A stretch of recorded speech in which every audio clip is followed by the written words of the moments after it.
সদৌ অসম ভাওনা সন্মিলনী শিৱসাগৰ জিলা সমিতিৰ উদ্যোগত আৰু ফুকনফদিয়া বেজগাঁও যুৱ সমাজৰ উদ্যোগত যি আচলতে এমহীয়া গায়ন বায়ন কৰ্মশালা অনুষ্ঠিত কৰিছিলে আজি অন্তিমটো দিন আৰু অন্তিমটো দিনত আমি সেই অনুষ্ঠানত উপস্থিত আছোঁহি আৰু আমাৰ লগত বিষয়ববীয়া আছে আমি আচলতে কেনেধৰণে সেই গায়ন বায়ন কৰ্মশালা বা স্পোকেন ইংলিছৰ কৰ্মশালা অনুষ্ঠিত কৰিছিলে কেনেধৰণে আগবাঢ়িছিলে সকলোবিলাক আমি বিষয়ববীয়া আছে আমি বিষয়ববীয়াৰ লগত কথা পাতিম পোনে পোনে আপোনাৰ ওচৰত আহিব বিচাৰিছোঁ আচলতে কেনেধৰণে আগবাঢ়িছিলে বা কেইদিনীয়া আছিলে কি ক'ব প্ৰায় বিগত দুমাহ ধৰি আমি আচলতে গায়ন বায়ন আৰু ভাওনাৰ কৰ্মশালা দি আছোঁ লগতে স্পোকেন ইংলিছৰ গ্ৰামাৰৰো আমাৰ এটা ক্লাছ চলি থকা হৈছে সেই গোটেই অনুষ্ঠানখিনি আচলতে আজি সামৰণি শুভ সামৰণি বুলিয়ে ক'ব লাগিব সামৰণি পৰিছে গতিকে আমাৰ ৰাইজৰ আকুণ্ঠ সহযোগ কৰিছোঁ আমাৰ যিসকল স্থানীয় ছাত্ৰ ছাত্ৰী আছে তেখেতসকলৰ শৈক্ষিক তথা মানসিক আৰু সাংস্কৃতিকভাৱে বিকাশ কৰাৰ উদ্দেশ্যে আচলতে আমি অনুষ্ঠানটো অনুষ্ঠিত কৰিছিলোঁ ইতিমধ্যে সুন্দৰকৈ অনুষ্ঠানটো অতিক্ৰম কৰাৰ মানে শেষ প্ৰান্তত আমি উপস্থিত হৈছোঁহি আৰু ৰাইজৰ যি সহযোগিতা ছাত্ৰ ছাত্ৰীসকলৰ যি ভৱিষ্যতৰ কাৰ্যপন্থা ছাত্ৰ ছাত্ৰীসকলৰ যি বৌদ্ধিক বিকাশ সামাজিক বিকাশ সাংস্কৃতিক বিকাশ সেই বিষয়খিনি লক্ষ্য ৰাখি আমি এনেকুৱা এটা অনুষ্ঠান আচলতে অনুষ্ঠিত কৰিব পৰাটো আমি ভাগ্যৱান বুলি ভাবিছোঁ আৰু আমাৰ ৰাইজৰ যি আকুণ্ঠ আছে তাৰ কাৰণে সকলো ৰাইজক আপোনালোকৰ যোগেদি ধন্যবাদ জনাইছোঁ আজি অন্তিম দিনৰ কাৰ্যসূচী কেনেধৰণে আগবাঢ়িছে প্ৰথমতে আমাৰ স্পোকেন ইংলিছ আৰু গ্ৰামাৰৰ যি ক্লাছ হৈ আছিল তেখেতসকলৰ ইংলিছত তেখেতসকলে স্পীচ দিব তেখেতসকলে অনুভৱ প্ৰকাশ কৰিব সম্পূৰ্ণ ইংলিছত তেখেতসকলে বক্তব্য প্ৰকাশ কৰিব আৰু তাৰপিছত আমাৰ যি সাংস্কৃতিক আছে ভাওনা আৰু গায়ন বায়ন সেই সকলোখিনি আচলতে তেখেতসকলে পৰ্যায়ক্ৰমে প্ৰদৰ্শন কৰি যাব এই অনুষ্ঠানত আচলতে গায়ন বায়ন বা এই স্পোকেন ইংলিছৰ প্ৰশিক্ষক হিচাপে কোন উপস্থিত প্ৰশিক্ষক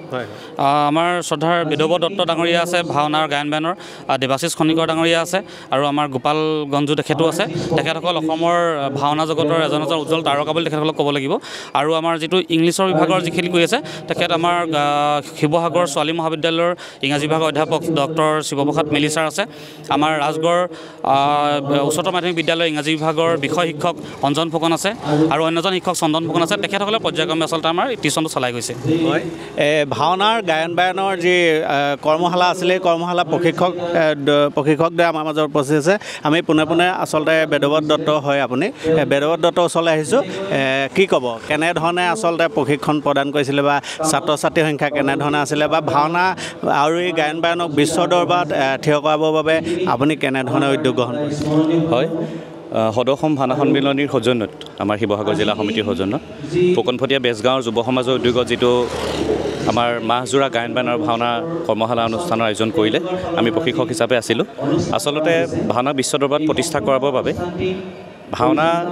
কেনেদৰে কৰিব লাগে অৰ্থাৎ ভাওনাৰ যিসমূহ নীতি নিয়ম যিহেতু ভাওনাৰ সৃষ্টি হৈছে গুৰুজনাই ভাওনা সৃষ্টি কৰিছে আৰু সেই ভাওনাৰ ব্যাকৰণ পাওঁ আমি গুৰুজনাৰ অংকীয়া ভাওনাৰ পৰা গুৰুজনাৰ অংকীয়া ভাওনাকে আমি আৰ্হি হিচাপে লৈ ভাওনাৰ ব্যাকৰণ আমি পাইছোঁ সেই ব্যাকৰণসমূহকে আমি ভাওনা কৰিবলৈ যাওঁতে ব্যাকৰণসমূহ আমি কেনেদৰে প্ৰয়োগ কৰিব লাগিব সেইসমূহকে আমি ছাত্ৰ ছাত্ৰীসকলক শিকাবলৈ চেষ্টা কৰিছিলোঁ ভাওনা শুদ্ধতাৰ দিশত যাতে তেওঁলোকে আগবাঢ়ি যাব পাৰে ভাওনা সকলোৱে কৰিছে কিন্তু কি শুদ্ধ কি অশুদ্ধ সেইখিনি বিচাৰ কৰিবলৈ হয়তো বহুখিনি ক্ষেত্ৰত সক্ষম নহয় সেইবাবে আমি ব্যাকৰণৰ যোগেদি ভাওনা শুদ্ধতাৰ দিশটোক ছাত্ৰ ছাত্ৰীসকলৰ মাজলৈ কেনেদৰে আগবঢ়াই নিব পাৰোঁ আমি সেই ক্ষেত্ৰত গুৰুত্ব দিছিলোঁ ভাওনা এই কৰ্মশালাৰ যোগেদি আৰু গায়ন বায়নৰ প্ৰশিক্ষণ ইতিমধ্যে সমাপন হৈছে আমি আজি গায়ন বায়নো পৰিৱেশন কৰিব তেওঁলোকে আৰু লগতে তেওঁলোকে ভাওনা সংস্কৃতিৰ ক্ষেত্ৰত যিখিনি শিকিলে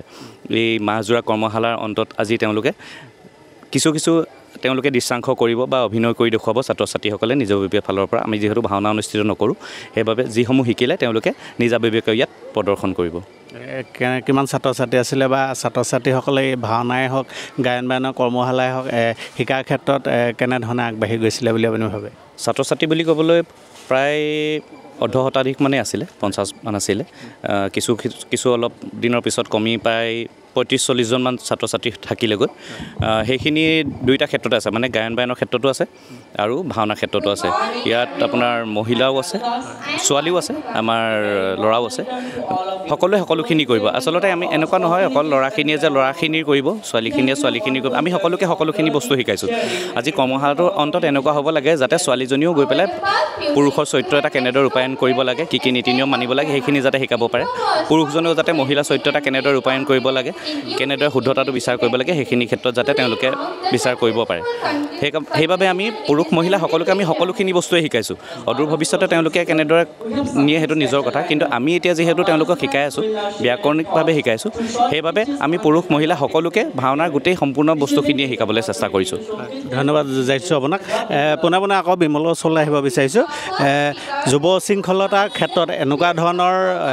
যিবিলাক আচলতে কৰ্মশালাই হওক এইবিলাকে আচলতে কেনেধৰণে আপোনালোকে সহায় কৰে বুলি ভাবে বৰ্তমান প্ৰজন্মৰ ক্ষেত্ৰত আটাইতকৈ ডাঙৰ সমস্যাটো হৈছে আচলতে যুৱ শৃংখলতা